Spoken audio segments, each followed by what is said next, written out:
Egaa uummanni Oromoos ta'e uummanni biyyichaa gara qabsoo hidhannaatti lammii isaa bobbaasaa kan jiruu fi biyya kana keessatti mirgi dimokiraasii addunyaa irratti kenname saba Itoophiyaatiif kennamee hin jiru, mulqameera jechuudha. Sabni Itoophiyaa garuu saba addunyaa irra jiru keessaa sabni Itoophiyaa sabuma tokko, achi gaafa dhiibin immoo sabni Oromoo sabuma tokko jechuudha.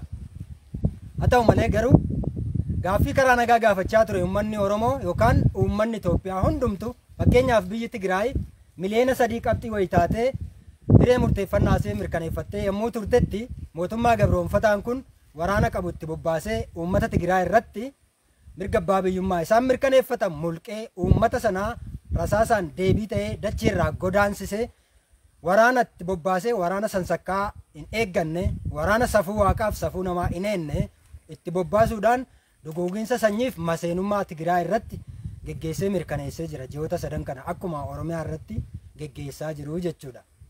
Uummanni biyyichaa hundumtuu dimokiraasii wanta jettu addunyaa irratti wanta argamtu ni fedha, ni barbaadas ture. Haa ta'u garuu mootummaa abbaa hirree heera biyya kana balleessaa jiru waggoota 100 wayii fi Minilikiin tumamee Oromoo arma muraa harka muraa ture. Har'a immoo saba Itoophiyaa keessa jiru hundumaa irratti maseenummaaf duguuginsa sanyii raawwachaa jiru kana karaa nagaa yookaan immoo dimokiraasiin ni dhufti uummanni biyyichaa eeggachaa ture. Haa ta'u malee garuu of booda deebi'ee jechuudha. Dimokiraasii biyyi kun akka aduu gamaatti eeggachaa jiru. Paartileen morkattootaa yookaan siyaasaa marrillee kan isaan eeggachaa yookaan abdachaa turan of booda deebi'ee gattaa'eera jechuudha ofirra. Kanaaf filannoon amma kun akkuma kanaan dura miidiyaanis jenne sabni kunis waan gaafate karaa nagaa barataan gaaffii gaafatee rasaasaan deebii argate, uummanni gaaffii argatee manni itti gubame, uummanni falma waloo geggeessee biyyarraa godaansifame, abdii kutatee booda deebi'eera. Sababiin isaa filannoo jechuun waa tokko hanga 10 gidduu kan jiru keessaa kan barbaadde filachuu jechuudha. Uummanni biyyichaa yookaan uummanni Oromoo filannoo mootummaan amma kijiba qopheessee itti jiru kana amanuu dadhabee of booda galagalee jira. Sababiin isaa wantoonni filatan hin jiran. Paartii badhaadhinaa mootummaan biyyichaa impaayera Itoophiyaa keessa jiru qindeesse duwwaatu qawwee waan qabuuf filannoo kijibaa qopheessee itti adeemaa jira. Irraan ala filannoon biyya dimokiraasiin hin jirre yookaan biyya qawween deebifamu keessatti filannoon geggeeffama jechuun sobaa jechuudha.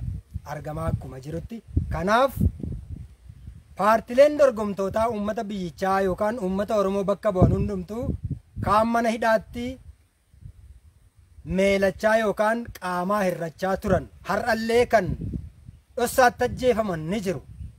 Uummanni Oromoo mana hidhaa yeroo hidhee taa'a. Baay'een garuu lagarraa argamaa jira reeffisa.